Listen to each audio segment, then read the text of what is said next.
Hi, everyone. I can see that our virtual format is working brilliantly because Leslie and Ludger are there waiting for this panel to start. Thank you to Tamara and the panelists for that very interesting discussion on sustainability, which is, I'm sure, is a topic that might come up in this panel on multilateral development banks.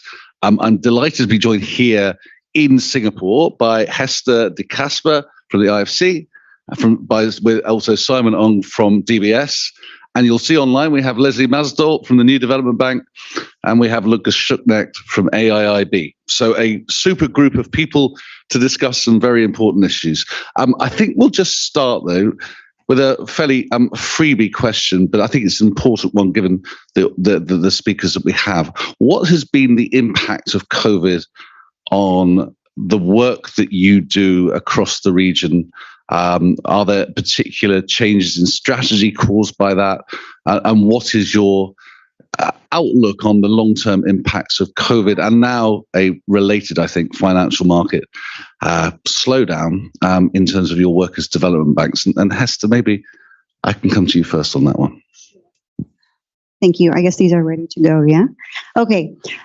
This is a great question. So, of course, Asia had a pretty severe COVID experience and subsequent fallout from that in various sectors and different impacts more pronounced in different countries. But what we're seeing, I think, in our operating environment, which, as you all know, is the emerging markets and the developing countries in East Asia Pacific, is that countries are struggling with a couple of challenges. First, of course, is the external environment and the slowing global growth.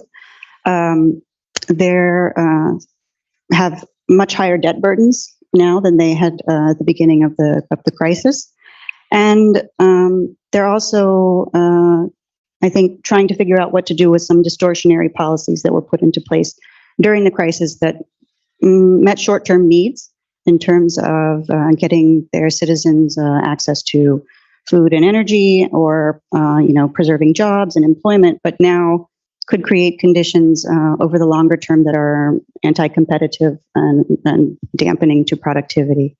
So I think when we look at our operating environment and our clients, we're focused very much, in the first instance, we wanted to help them to survive the crisis.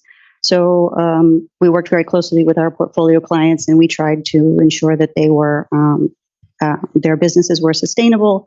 They had any kind of restructuring that was needed in the financial terms that we had offered them.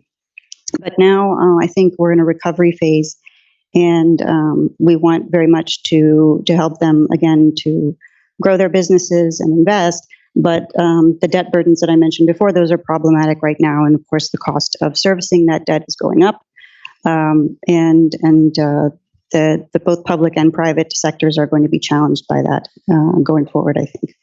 And did you have to divert resources from other strategic plans to help in the short term, or did you add to your own borrowing to actually help out? What was your approach to that? Well, I think one of the conversations that's happening now is, have we diverted too much funding and attention from longer-term climate response in the COVID context? And I think IFC and the other multilaterals perhaps also, whilst we were very focused on the short-term response, we did maintain our emphasis and prioritization of these longer-term investments in climate adaptation and resilience.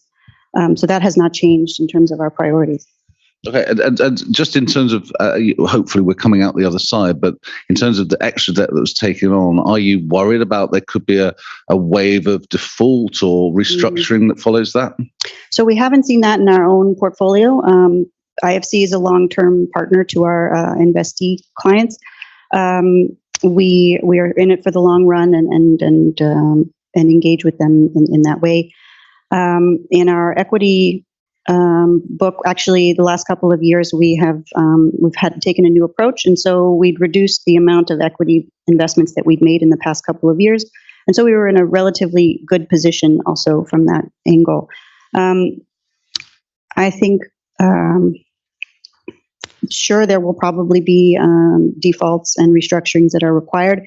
IFC and I think probably the other MDBs have tools to address some of these consequences. We have something at IFC called DARP, which is the Distressed Asset Resolution Program, which of course focuses on distressed asset resolution, but also refinancing of viable businesses and restructuring for small and medium enterprises as well.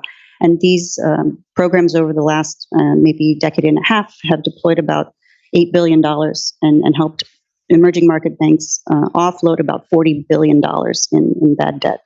Okay, thank you, Hester, for that. That helps us frame the discussion very nicely.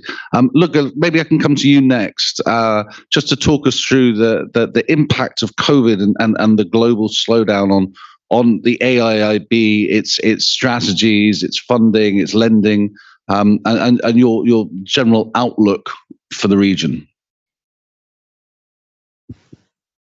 We can't hear you at the moment, Ludger. I think the mic is not on. That's a big question you're asking me, but so let me touch on a few aspects of that. I share the assessment that we will leave or we will exit from COVID with more debt and probably the prospects of less long-term growth for the reasons that were also mentioned.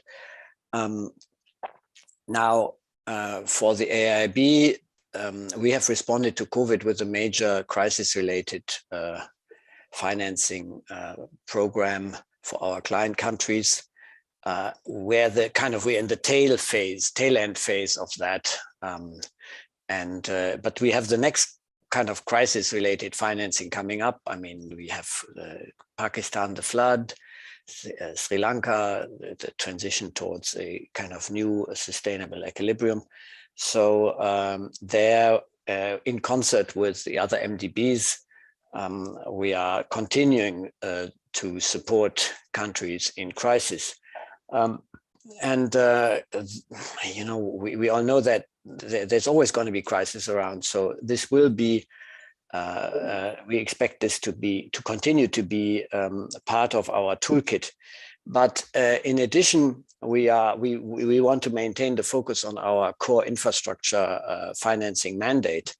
And in that, as a bank that's barely 7 years, not even 7 years old, we are still very much in the process of developing our tools and our on the client and the financing side.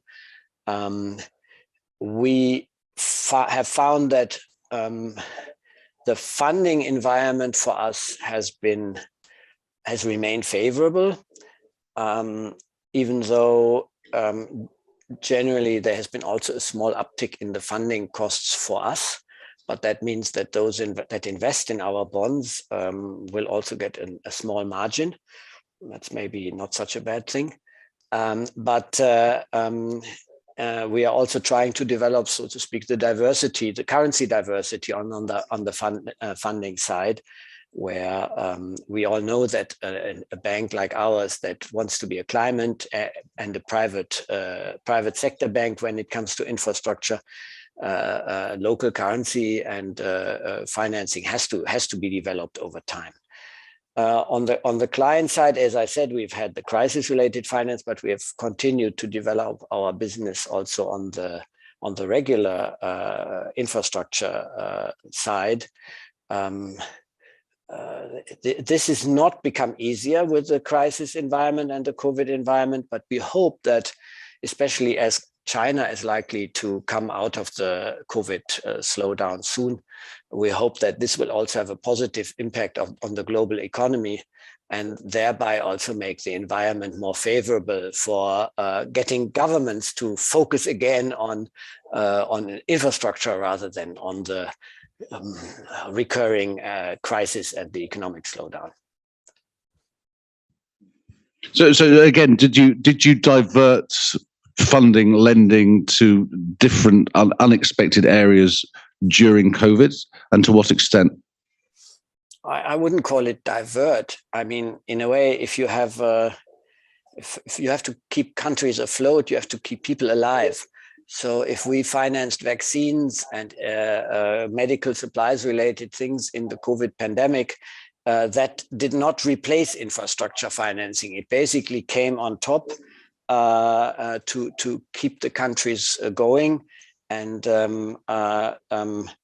of course, I mean, on the client side, the fact that we had COVID and that we have now the food and energy crisis means that they are less, that they dedicate less energy to developing infrastructure projects. But so I would not call it diversion. I would call it kind of a supplementary task that we MDBs have. Understood. Leslie, over to you on to get your overview on this as well. I mean, I would underscore and agree with all the comments that Ludger and Esther's already made. I think the first point I'd like to make is that what COVID has done also more broadly, Clive, it's reminded us and reinforced how important multilateral banks and multilateral institutions are. We are the most uniquely structured institutions to deal with challenges that cross borders, that cross national boundaries. And what during COVID, as you know, the initial impulse was the nationalistic ones. Countries were focused on producing vaccines for themselves and so on. So this just reminds us how important it is to reinvigorate multilateral institutions, to look at how we can make these institutions more effective. And that process has certainly begun. As you know, Janet Yellen, the Treasury Secretary in the United States, earlier this year made a very sort of strong call for MDBs to raise the scale of their ambition in the climate arena, for example. And climate change, as you know, is like COVID, one of those global challenges that sort of cross borders. And right now, MDBs are grappling with how can we have climate change financing windows, for example, because as you know, with COVID, it doesn't help if you solve COVID in one country unless you solve it everywhere, which is evidence now, obviously, from the crisis that we are seeing unfolding in China. In short, as Ludger has just mentioned, we diverted funding to a degree because that was what the development agenda required. Economic development or development is not just about building bridges and roads and sustainable power. It's about also keeping people alive in terms of improving the lives of people. So in the case of New Development Bank, we directed all of our lending towards COVID in 2020 and had a facility of $10 billion that we put in place, divided into two components. The first part to fight COVID and the immediate health impact, if you like, and the second part around economic reconstruction. But COVID was a game changer in the sense that it situated this question of, can MDBs do more? How can we unlock the full potential of our institutions? So you need to be both long-term and responsive, not necessarily an easy balance to strike, I guess. Absolutely. And maybe just to sort of underscore the point, when the World Bank was formed way back 78 years ago, to this day, the core essential business model of MDBs is focused on the sovereign loan guarantee, which is a nation-bound business model. In other words, we lend and countries, most of the World Bank, for example, is public sector mandate. Obviously, IFC is different, but the public sector focused MDBs, we provide financing to governments, and in return, we have a very strong book that has very low probability of default from a credit quality perspective because we have sovereign guarantees. But how do you provide a sovereign guarantee when you're dealing with regional public goods or global public goods, when you deal with issues of migration, global pandemics, loss of biodiversity? It's not focused on one geography. We now need to configure how can we relook at that business model? And a lot of work is being done in this regard at the moment. There's an active discussion within the World Bank Group around creating a financing window on the climate agenda, for example. So COVID has kind of taken us back to the drawing boards. I'll come back to climate in a little bit. It's obviously an important part of the topic. But Simon, to come to you now, obviously DBS, much more than just a Singaporean bank. It's all across the region. So interesting to get your view from a DBS point of view on how the region has come through the COVID crisis, and also from the point of view of DBS being a bank that works very closely with MDBs. What do you see as the challenges for MDBs, and maybe what have you been doing to help them as well? Yes, I mean, DBS. While we're not a development bank, we have our deep roots as initially the Development Bank of Singapore. We continue to do a lot of financial services across the developing markets and to support development across the region. For those who may be less familiar with us outside of Singapore, we're actually present in 19 markets and have a presence across all of Asia. Coming to specifically around COVID, I mean, I think all the comments here, completely aligned with how we saw the effects of COVID on the region. And from our perspective, obviously, DBS also, lended support to our clients to make sure that we could collectively get through the challenges of COVID. A couple of the impacts that I think are probably maybe more long-lasting. Many of the initial impacts, will hopefully somewhat dissipate now that we're coming through the effects of COVID. But I think a couple of areas that will probably maybe be a bit longer lasting. One is the supply chain disruption that we saw, not just from COVID, but from geopolitics and the war in Ukraine. That supply chains have changed dramatically, and that's probably going to persist. And I think as we go forward, we see probably a more regionalization of supply chains. And so how we at DBS, help to adapt to those changing dynamics on supply chains, provide the financing to support the supply chain infrastructure and the financing for all aspects of that value chain. That's one area of key focus. Another area is digitization. I mean, as COVID came on, a lot of that happened in consumption, in retail, and other areas as well. We were quite thankful that we were quite ahead on the digitization journey, and that enabled us to help support a lot of our clients that needed digital financial services to support their businesses. And we think that will be a longer lasting impact. And as we see that progress, in the consumption, the retail space, probably the larger platforms will probably be the main beneficiaries of that. And it may have an impact on some of the SMEs. And so how we can also support that transition for SMEs that are dealing with the digital change and to transform their business models to adapt to that. I think within the MDBs, I manage the financial institutions group. So, a lot of the MDBs are clients of DBS, are clients of ours, and we help to, manage those relationships. And we work very closely with multilateral development banks to support financing of customers, governments, corporates across the region. The last panel talked about blended finance. I think this is going to be an important thing going forward across a number of things, not just on sustainability and climate, but also on infrastructure financing as well, which is going to be a big need for the region. And then also for how we can support MDBs as well as they manage through their financing needs to support their broader activities across the region. And that's something that we do, obviously, both from the perspective of our own balance sheet, but also access to capital markets, both public markets and private markets as well. Thanks, Simon. Let's move on to ESG, but keep it very specific. Leslie, tell us about this climate financing window. It sounds like an interesting proposition. How would that work? I think the starting point really is the fact that climate change is the number one most critical global challenge that we face today, right? Secondly, as we already highlighted earlier on, multilateral banks are probably the best suited to deal with challenges that are sort of national or cross-national in character. So it's important that we look at how do we beef up, how do we strengthen the lending capacity of MDBs? And as you know, there's been a active dialogue through the G20 process to examine, are there ways in which we can optimize our balance sheet, in which we can unlock the financial capacity of MDB. So the first thing is to raise additional financing. And the core tenet of that agenda around raising additional financing is about mobilizing private sector capital and about us becoming more catalytic in the way that we deploy our capital. Instead of us, financing projects, we should be becoming more catalytic to unlock and leverage private sector capital. So the first part is, where is the money? The second part is, how do we finance projects that are not just bound in one specific country? And this is the point I was trying to draw attention to earlier on.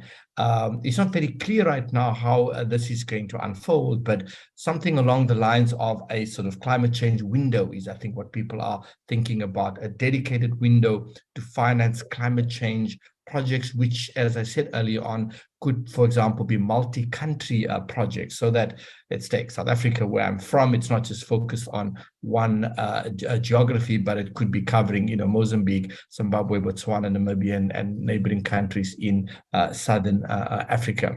So the most important element of what I'm highlighting really is the need to look beyond the current business model where governments underwrite or provide sovereign guarantees, but looking at it through a different lens. For example, could we use the blended finance concept, where, as you know, most of blended finance structures are really focused on bringing together the whether it's philanthropic money, donor money, and then blending that in with commercial sources of financing. Similarly, on the climate agenda, I think we still have to think through this, but mitigation is a little bit more straightforward.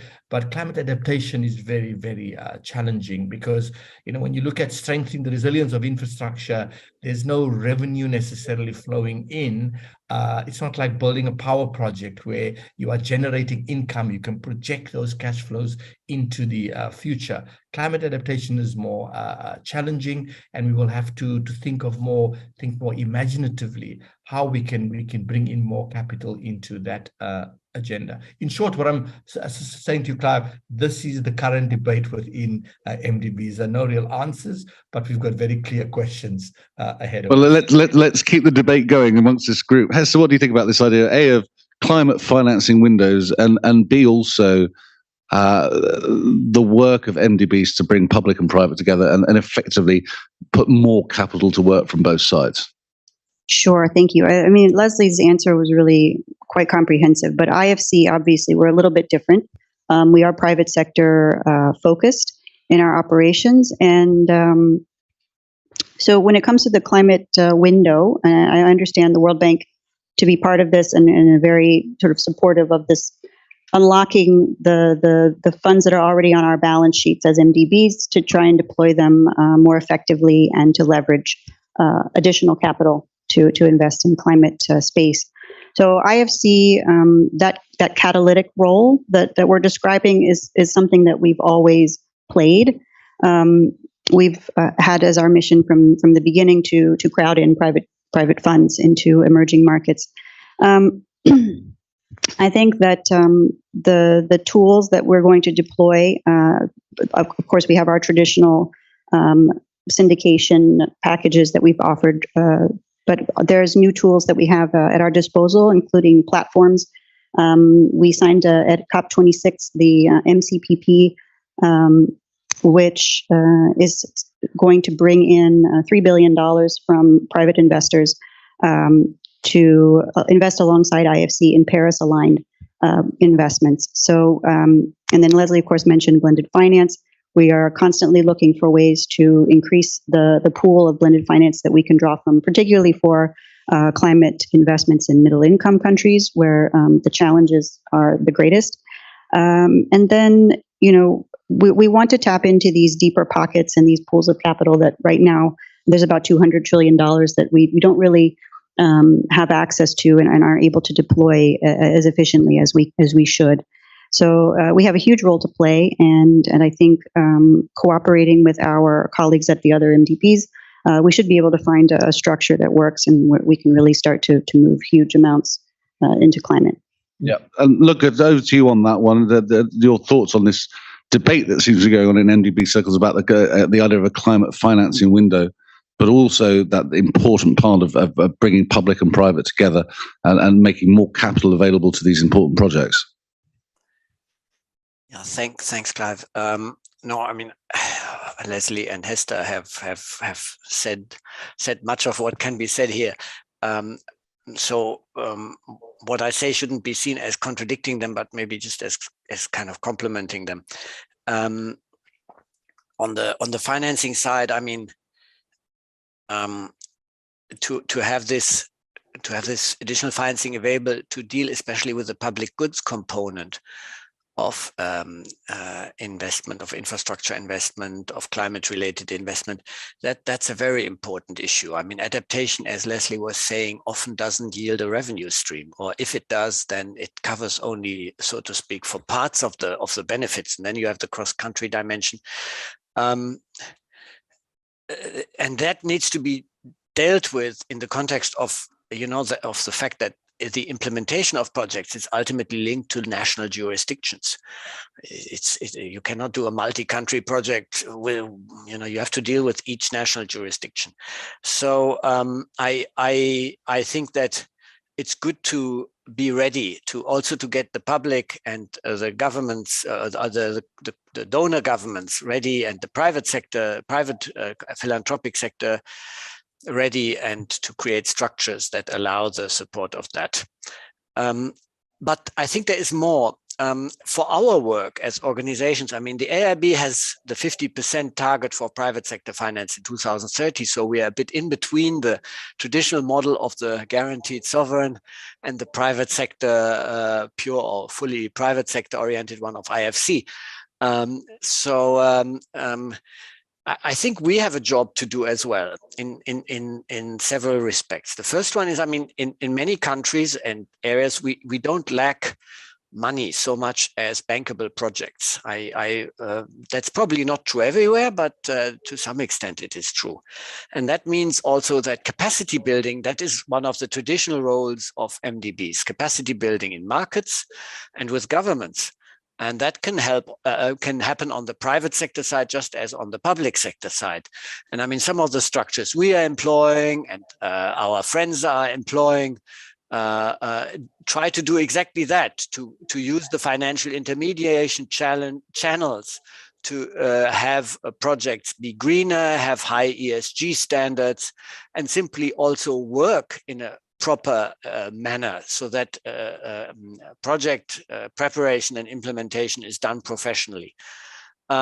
Also, I mean, we are now going to move into results-based financing in some areas. That also, I mean, it requires good government capacities, but it also helps to build more government capacities.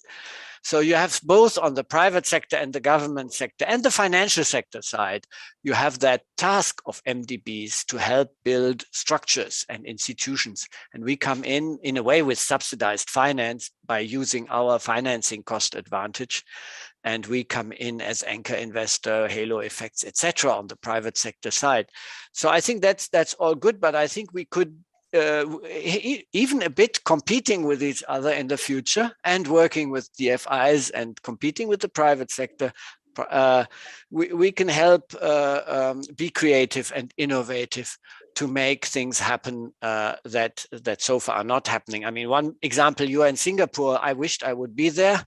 I hope I can soon. Things are really moving at a breathtaking speed here in China right now. But we have this Bayfront project of securitization of infrastructure assets. I think that's a major move. In Europe and the US, that's much more commonplace. But in Asia, it's a major move. And I think to do constructive, innovative projects like that, where we are both investor on the equity side and in the securitization. This is just an example of how I think we should all try to help build structures. Another challenge that I would like just to touch on, but that's really not discussed very much, is that we have financial institutions' balance sheets loaded with fossil fuel assets. Our Asia Infrastructure Finance has shown, I think, that for many state-owned enterprise banks, this is 50% or more.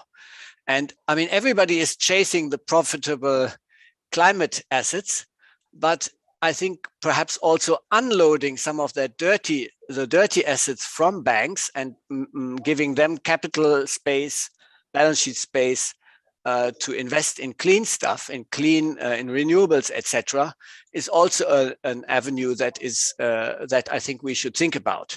It's like the ugly ducks that only hedge funds right now would invest in.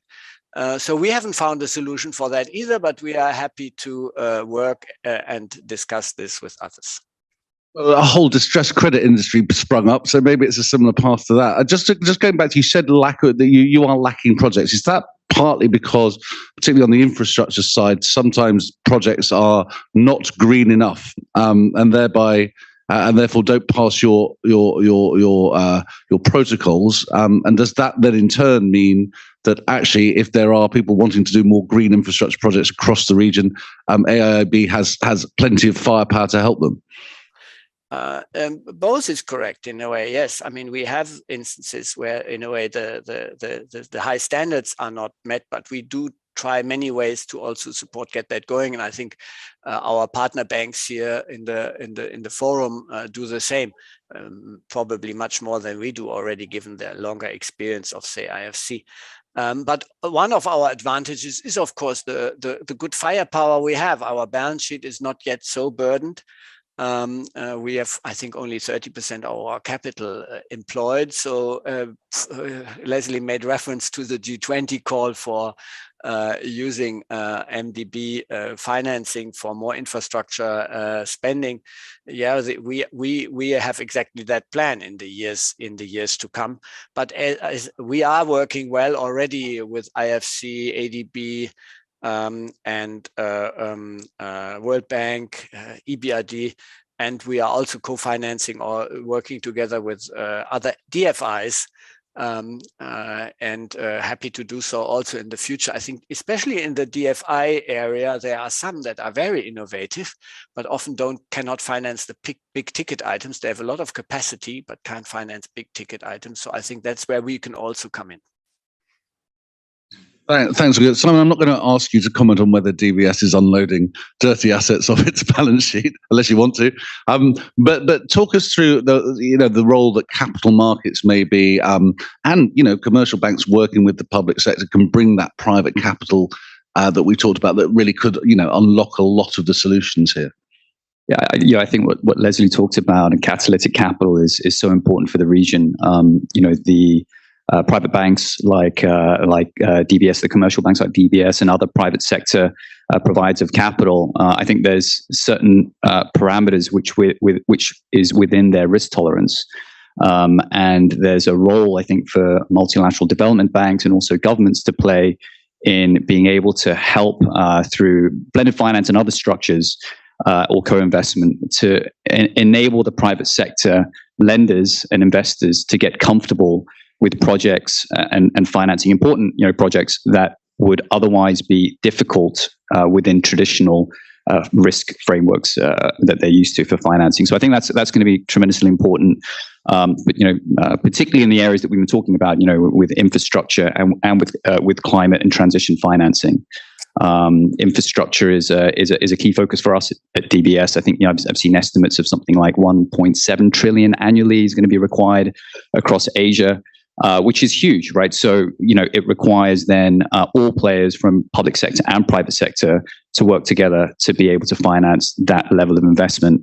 And I think that there's a significant role for DBS and other commercial banks to play in that. I think also for us to be able to provide our expertise on advisory, it's going to require a lot of coordination. So one of the areas is how we can help governments and projects to be able to coordinate these efforts across various aspects of the capital structure, and then be able to help them access the capital markets as well. And there's a whole range of that, from distressed credit, special situations, to public market bond, and to the equity markets as well. And that's an area which is hopefully a significant role we can play. On climate, I think one aspect, and it was really interesting to hear that the panel before, I think that there's a significant amount that needs to be done. I mean, firstly, just to say, it seems that globally we're behind on being able to achieve the 1.5 degree target that was set at COP26, right? And it looks very challenging for us to be able to meet that unless things, transform very, very rapidly. I think we recognize that DBS as one of the key banks in the region, we've got a significant role to play. We've been trying to align as much as we can with that. We wanted, I think we were the first Singapore bank to join the Net Banking Zero Banking Alliance, committing to net zero carbon emissions by 2050. More recently this year, we published our sustainability and taxonomy framework with our decarbonization pathways for 9 sectors across our institutional bank. And those 9 sectors basically are aligned with those which are the highest greenhouse gas emitting sectors. And so I think that's quite an ambitious, I think it's quite ambitious for the banking industry for that stance to be taken across 9 sectors. But I think, it was also mentioned on the last panel about how we also make sure that we're also deploying capital to support sustainability and sustainable and transition financing. So that's another area we've been focusing on. We increased our targets from 30 billion to 50 billion by 2024, and then we were able to achieve that earlier this year. So that's another route where we want to make sure we're also deploying capital into the right places. And then, carbon credits was something that was mentioned as well in the last panel. And so we also launched, together with our partners here at SGX, with Temasek and Standard Chartered Bank, Climate Impact X, which is a carbon exchange marketplace, to be able to support our clients and partners to be able to help with their transition by having access to voluntary carbon credits. I want to ask the panelists if they're worried about some lack of access to markets for some of their clients. We talked earlier about the private sector role that you play at the IFC, Hester. Both your funding costs and therefore the costs that you pass on to your clients are going up. We know certainly in certain parts of the world, certainly in places like Africa, there are a lot of countries that just can't access the market now. Is this something that worries you, and what can you do to help? So in terms of our funding costs, IFC, obviously we're a AAA rated organization. We're a global market player. And so we have the advantages of accessing global financial centers in the United States, in Europe, and in Asia.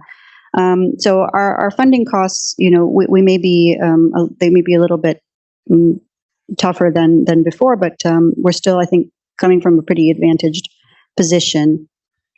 As far as our clients go, our clients being private sector companies, for those that are not able to access markets, you mean in terms of raising money from bond issuances, for example, or just non-banks. Yeah.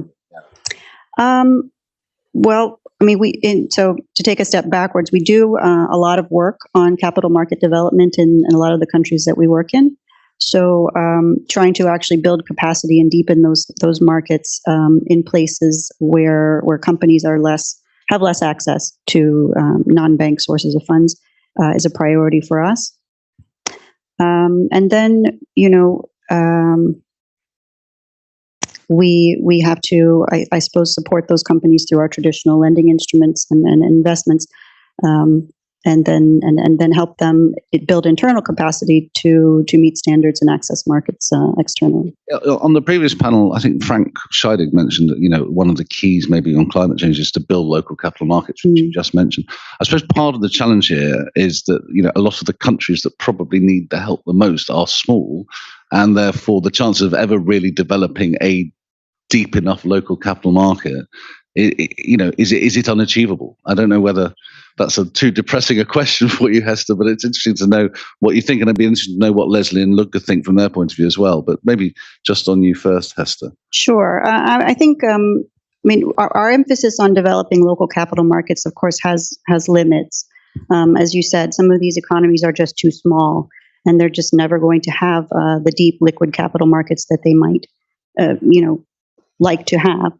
And in those cases, I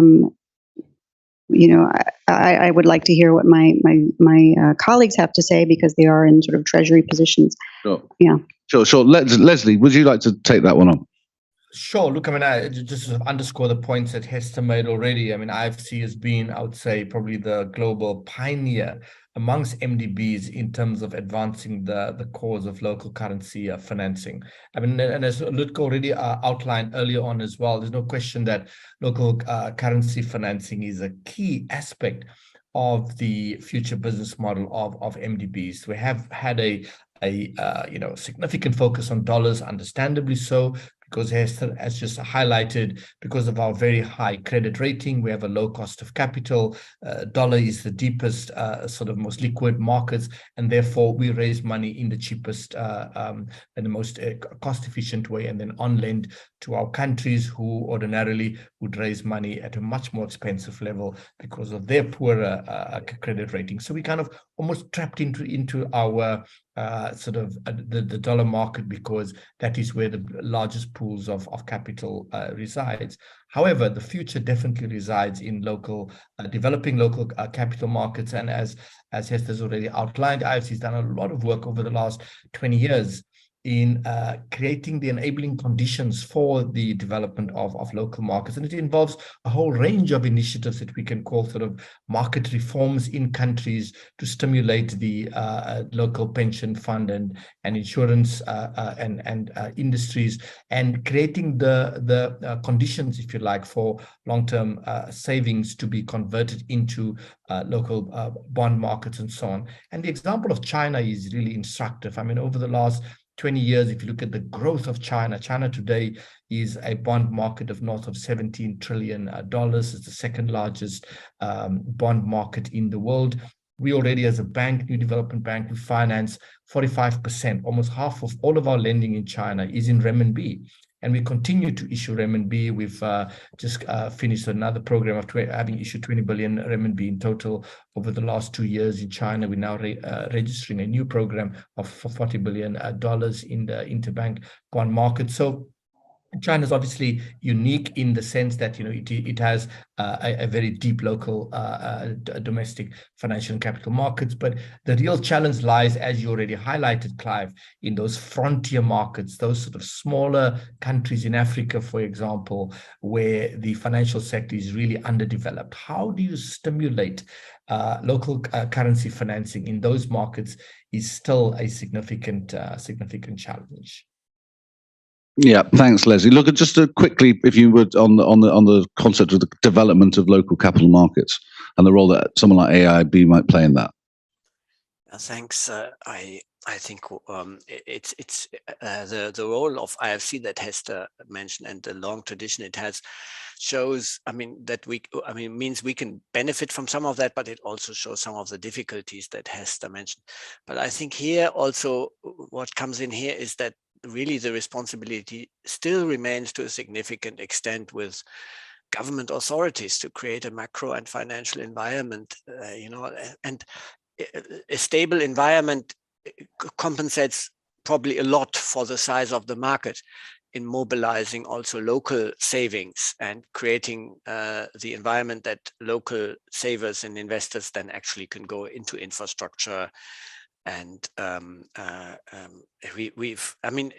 today's developing countries are at an advantage and at a disadvantage, because a lot of things can be done today that didn't exist in the past when today's advanced countries were in their situation.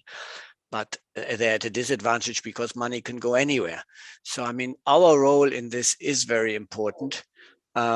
I think the big players like the World Bank and the IMF, they have more leverage on the institutional side. We have some leverage by supporting, creative, good financial products, and by being willing to engage in these countries. For the AIIB, we are not yet in the situation where we can move into frontier markets. We have to start moving into the non-traditional currencies. I think for us, starting with India would be a first step. And then there's obviously other countries like Indonesia or so where it would make sense for us to go in. But I think if the other MDBs have good ideas for us to join in their initiatives, I think that's also where we where we would be interested in joining, because The size also means that not if every bank then goes by itself is also a problem. I also thanks, Luca. Just aware of the time. If I could return your question, because I would be very interested on the DBS Simon's approach to this, because I mean they, you know, the commercial banks are ultimately the ones that don't have the subsidized financing, you know, AAA financing advantage to that we have. So if you don't mind, I would be very interested in hearing his perspective on what he's doing and what we should do. Yeah, sure. So, you know, I guess one of the fortunate things with DBS is because we are not overly reliant on wholesale markets for our funding, you know, because we have a large consumer bank, a large institutional deposit base. That actually gives us a significant low-cost funding base. But we obviously do also access the wholesale funding markets as well. It helps that we're a AA rated bank, so we also have access to pretty low-cost sources of wholesale funding, and generally have access, you know, even when the markets are more volatile. And that's very similar, you know, I think, the position with the multilateral development banks. But I think, you know, this broader issue is, you know, we've all just seen, you know, post GFC, just the significant amount of dollar liquidity, and we've all got very used to very low dollar rates, right, for a long period of time. And that's been just the market to be accessing for size. Now, obviously, that has changed very rapidly. And now with, you know, dollar rates at 4 to 5%, it's no longer necessarily the cheapest source of funding, even relative to you know, local markets in Asia and elsewhere. So I think that's where, again, you know, we can play a role and help development banks and other clients to be able to identify and access the right sources of capital. You know, we're a leading Asia bond house, not just in G3 currencies, but also local currencies. You know, Indonesia and India, two of the examples that Luca mentioned. You know, these are where, you know, we've invested to make sure we're developing local currency capabilities and distribution in those markets, you know, specifically for a time such as this. And so that's hopefully where we can help support, you know, both our clients on the multilateral development side, but also more broadly across institutions to be able to navigate these markets, which I think are going to get more difficult going forward. Not just from accessing funding and market timing, but also, you know, thinking about the right hedging solutions on managing both interest rate risk and currency risk. Thanks, Simon. We are eating into our refreshment break, but we started a little bit late. I just wanted to bring up one more thing. Luca, you mentioned earlier, I think Sri Lanka came up, and there's an interesting example, of course, in Sri Lanka of a lot of development money or a lot of development taking place and leaving the country, or at least partly, in a very difficult situation. So we talk a lot about sustainable debt and the ESG side, but there's also the issue of debt sustainability. How are MDBs sort of like, you know, considering that and maybe working together to make sure that, you know, situations like you saw in the indebtedness of Sri Lanka don't happen again in countries that need financing but can't be overwhelmed by debt? Look, maybe you come first on that, and then I'll come back to Leslie and Hester. Thanks. No, I mean, there is the immediate, so to speak, crisis situation where MDBs can come in and in consortium with the IMF, you know, make sure that, so to speak, there is not a collapse of the situation. Like I think AIB and several others provided some financial support for, in our case, health supplies, etc. So that time is bought to actually find a good solution with the existing debt overhang, do reforms, and then create the basis of a sustainable restart. So that's kind of the crisis side of it. Then there is the side where World Bank and IMF are much more active than us, and that's the kind of policy reform, institution building side that we are also involved in through our financial products, but much less directly, which I think plays an important role. But one thing we cannot do, and you know, that's why these crises will also happen again and again. We cannot patronize governments, and we cannot recolonize countries. If countries make mistakes, then they make mistakes, and then one has to deal with the fallout from that. And we can only do the best, so to speak, from a long-term perspective, that the frequency and scope of these mistakes is minimized. Sometimes also people and countries, governments just make errors. They invest on the basis of an expected business model and it doesn't materialize. They are hit by crises and catastrophes, especially smaller countries. Understood, Luca. I'm sorry, I'm just going to have to cut you short because my organisers are giving me evil stares. Sorry about that. But I just wanted Leslie, just give us the 30-second to 1 minute version of the debt sustainability equation. Then I'll come to Hester to think about the last bit, and then we will have a quick break.